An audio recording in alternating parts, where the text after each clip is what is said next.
Welcome to Aimco Manufacturing. Here we have a gripping tool. This is used to pick and manually flip over up to 70-pound torque converters. This is mounted to a G-force on a force sensing handle. So by simply raising and lowering with very little weight on the handle, you can manipulate the tool up and down. And bring the tool into place, hit the clamp button. Now we can raise up. Now from here, with the cam roller and the notches that we have in place on the cam plate, we can rotate this within 90-degree increments. So it makes it really easy to flip it over and set back down. Of course, you can't hit the unclamp by itself and drop the part. You will need to pull the trigger in and the unclamp at the same time to release.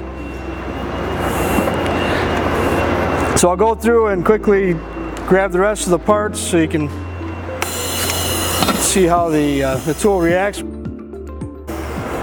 We do have cushion pads to help conform to the part.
Okay, thanks for watching. Please visit aimcomanufacturing.com for more product videos.